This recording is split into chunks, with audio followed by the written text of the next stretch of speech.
Hi there, this is Ron Rogers, and on September 5th, I went up to the first day of the Midwest Antique Airplane Club grassroots fly-in at Brodhead, Wisconsin. And I was there about a year ago and looked at the museum, and it's a great museum, so I've got a little tour of it, and I've also got a tour of a few of the aircraft there. But it looked like the rain was coming, so I was talking to a guy and decided maybe it'd be a good idea to get my fabric airplane out of there, although it looks like the rain never developed, unfortunately. But anyway, here's the tour, and at the end, I put in one of my biplane tight patterns. I think you actually might enjoy watching that. It's quite a tight, steep approach, kind of a fun approach, but I like doing those. So here's the tour. And here is the museum. A lot of these aircraft are flyable, if not all. This was a Rearwing Sportster, okay? Oh yes, and a 1935 Ford Coupe. My dad had one of these as I was growing up, and that's a little dark to see, but it had things like a city and country horn, which I thought was interesting. I guess in the country it wasn't as loud, I think. I don't remember which way it was, but you didn't want to scare the animals or anything. A flathead V8 engine, 85 horsepower.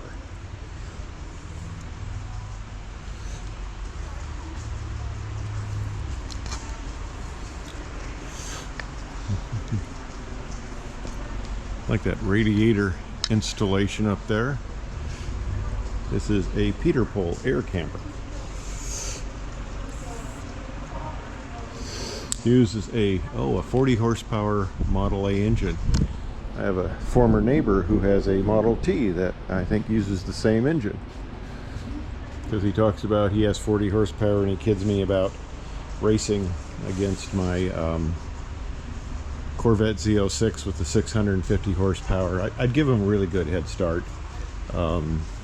Really good head start. Yeah. Passenger gets the warning and no instruments, so they don't have any idea what's going on.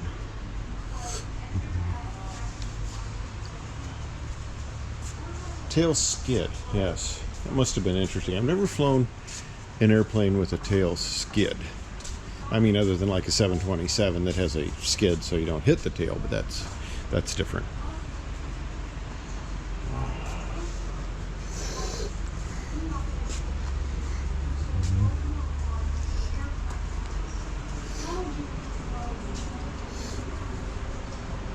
Jets are for kids.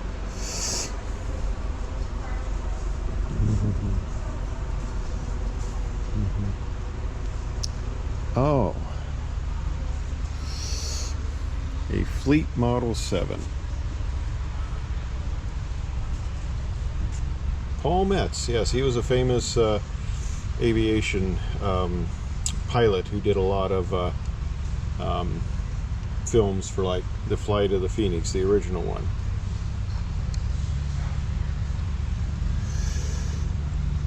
He made a record for 4G outside loops. Yeah, but there was another individual, I got the book on him, who I think beat that. But this is one of the early airplanes.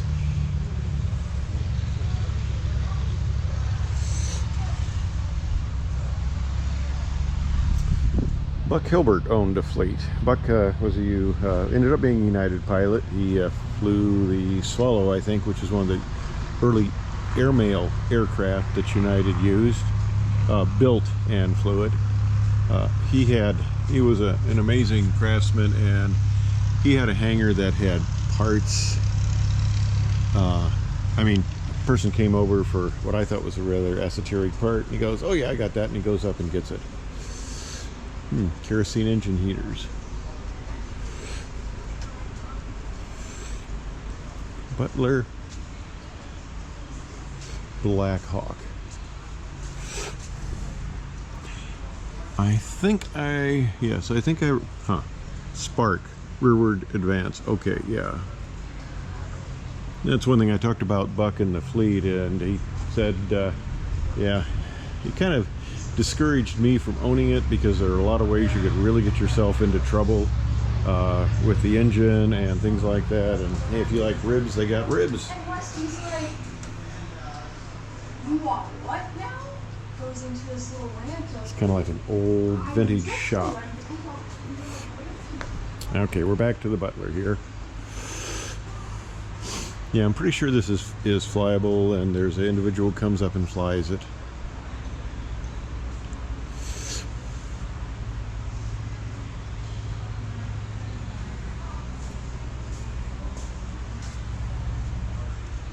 And a Cub.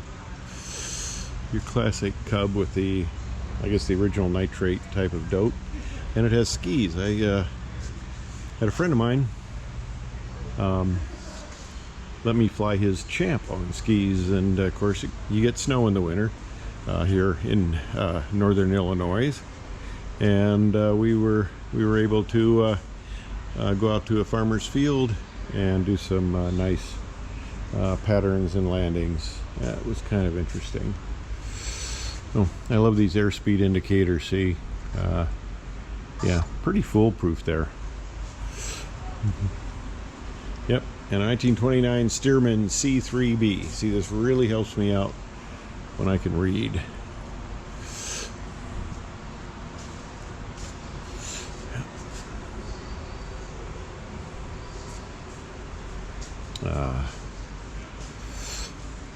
Pieces of airplanes, engines.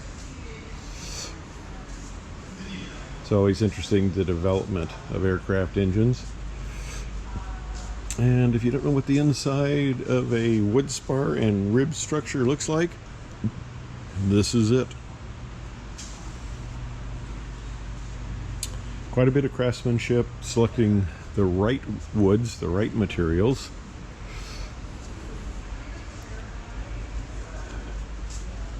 Some of the classic radial engines: a Wright J5, a Wright J6-7, a Lycoming 680, a Monasco engine, a Pirate. 150 horsepower at 2260 RPM. That looks like a little drone engine. Yeah, it is a drone engine. Target drones. Another target drone. I saw one of these a long time ago in an Iowa VFW. They had the whole drone up there mounted at the ceiling. Oh. And information about various airplanes. I like it when they give that nice little cutout for you getting into the aircraft, the Stearman, like we said. And it has place for storage. That's the thing I really miss about my Great Lakes is, I mean, you could put in a little storage type of, you know, it would hold a briefcase is about it.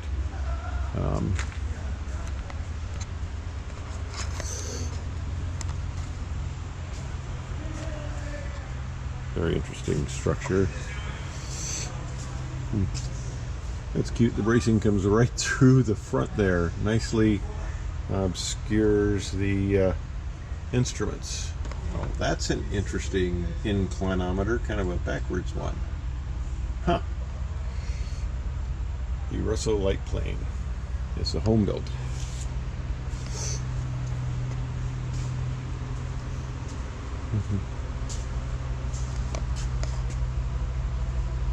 Stearman rubber hydraulic shock absorber, and yeah, this is one of the older ones. The big tires for unimproved fields. And Studebaker.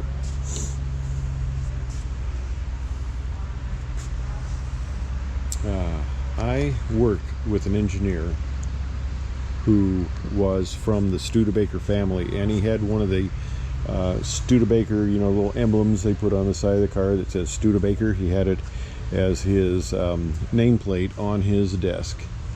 He was an interesting character. He was a ham radio operator like I was, but he believed 40 meters was the only band to operate, so we had fun with that. The old fire hose. Curtiss-Wright Travel Air. Nice wood propeller. Nice struts here.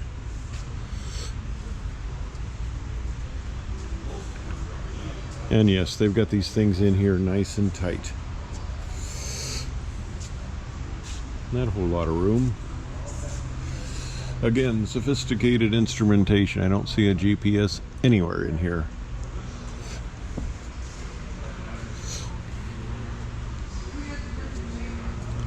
And a Franklin Sport.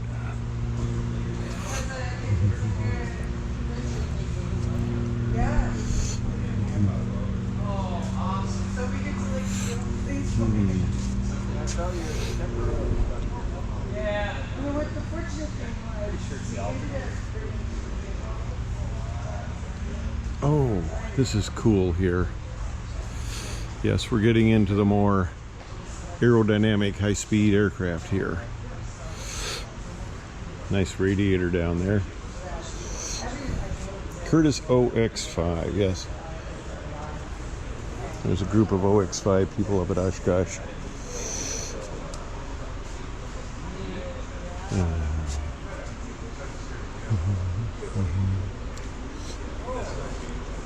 Here we go, 1929 Travel Air.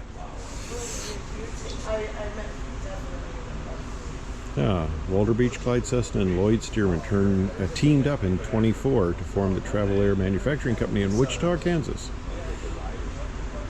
Yes, when I worked for Cessna and Boeing, I was in Wichita, and I had Air Capital Aerobatics because it was the air capital.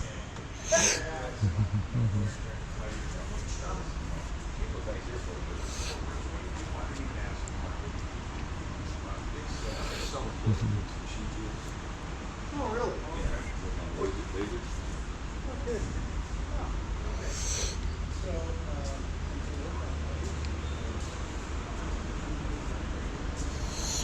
The leading sport plane, a Curtiss-Wright airplane.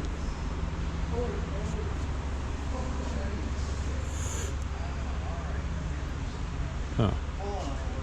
Yes, Paul Matz and Frank Tallman. They had the Tallmats organization. And he died filming the flight of the Phoenix. Unfortunately, the thing they built was barely flyable, not like in the movie, and they had silhouettes of people, not real people, because it wouldn't have made it. And unfortunately, he caught one of the skis, and the thing tripped over on him, and he was killed. It was back in he was in his 60s, I believe. Travel Air, Robinson Aircraft Corporation. Yeah, he was in his 60s, and it said when most people are retired and playing golf. Well, okay. I'm in my 70s. I am not a big fan of golf. The darn windmills keep causing me problems. Oh, look at this. Other little artifacts. So I like to fly aerobatics, and I hope to keep doing that hopefully well into my 80s. Because a 3G loop is pretty mild. It's not like the ones in the fighters that were, a 6G loop and for a lot longer duration. That was a little harder on the body. The light airplane, the aerobatics, and I'm just talking about gentleman aerobatics. I'm not talking about the people who do competition in the unlimited and stuff like that. They're way up there, 9Gs and stuff like that. I'm talking about just the easygoing, fun stuff that you go out on a Sunday afternoon to do. Yeah, Freudian slip there. Yep.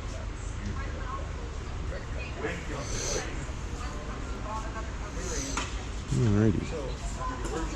And that is the museum that they have up here in Brodhead.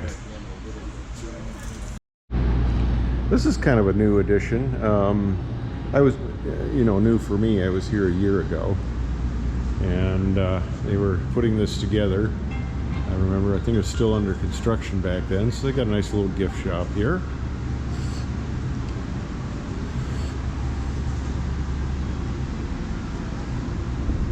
Yeah, this is really a nice little airfield and airport.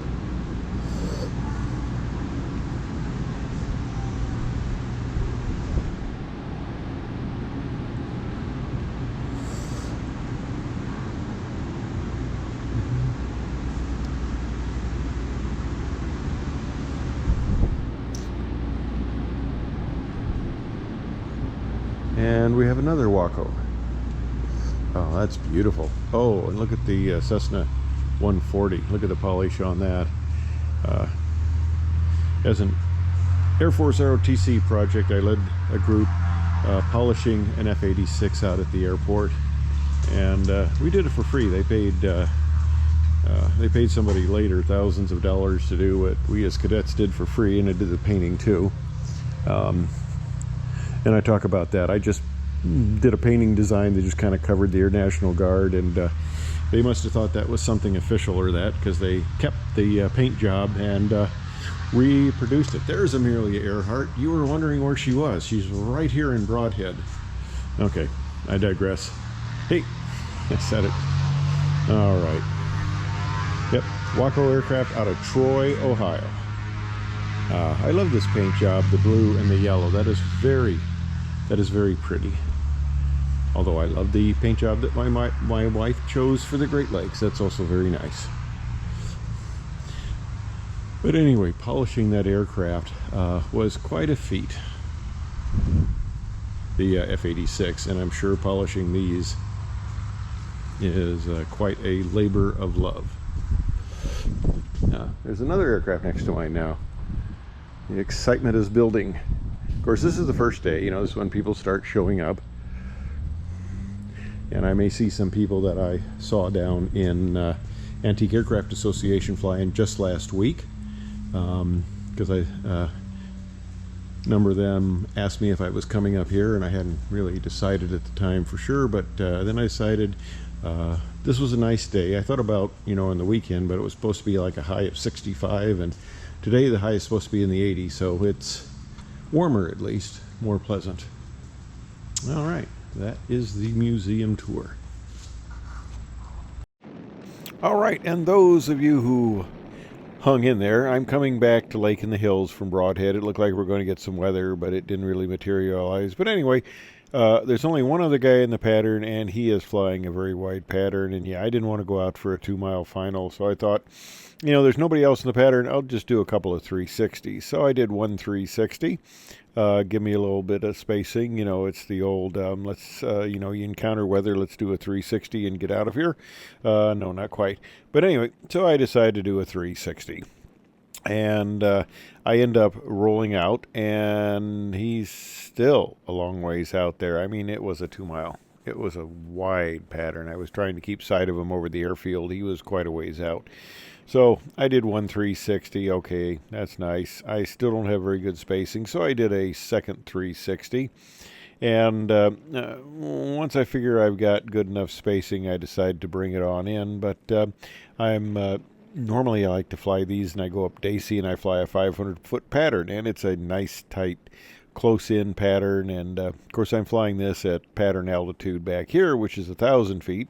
And of course, it's a little different when I've got another 500 feet to lose, of course. So yeah, I didn't quite anticipate that. Let's just put it that way. So when I started the pattern, I had a lot of extra altitude and therefore energy to dissipate. So in order to dissipate that energy, the nice thing about it, see here I'm starting the turn, and it's pretty steep descent. And I let the airspeed I come up to about, normally supposed to be 75 miles per hour. I bring it up to a little bit over 100 because you're increasing the parasite drag here, which helps with the descent. I lose the altitude nicely.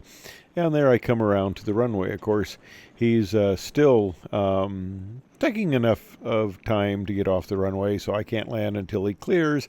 And I'm going to taxi in behind him. I could have done a short approach and taken that first turn off that we're going by right here, but I decided to do a wheel landing and hold the tail off as absolutely as long as I could, and then exit behind him. Of course, also a very slowly taxiing person. So yeah, see how much I caught up to him. So anyway, that was kind of fun because in a tail dragger, you don't have a lot of good visibility, and the last thing I want to do is chew up somebody's tail with my prop. So I had to do a lot of little S turns in the process of coming back. I don't have too far to go to get to my hangar, but they're keeping very good spread here. They're actually they end up blocking the my taxiway there. Only 2 aircraft, and we're talking about 800 feet of taxiway, and they end up stopping so far back that they're actually blocking my taxiway. But fortunately, they finally moved up enough that I was able to go into the taxiway in front of my hangar and conclude the flight. So it was a very beautiful day for flying. It's now in the evening. This is the time I would have come back anyway, and it's overcast now. But it doesn't look like all the nasty weather they anticipated and stuff developed. So, yeah, you can never tell. You always have to anticipate the unanticipated. That way it becomes anticipated, I guess. Anyway, I am digressing severely here. So, waiting to get a little separation here so I can turn into my hangar row. Anyway, that's the Brodhead Museum. Very nice museum with flying aircraft, which I think is kind of the best way to have it. I hate to see dead aircraft in a museum. Yeah, come on, guys, pull up just a little bit, please. But anyway, I had a nice little visit there, and I hope you enjoyed the little tour. And I hope they have a very good fly-in. Usually they have a very nice turnout, but this year it was a little more sparse. But we're just starting out, and the weather isn't the best. There, I finally get to my turn off to bring the aircraft back in front of my hangar.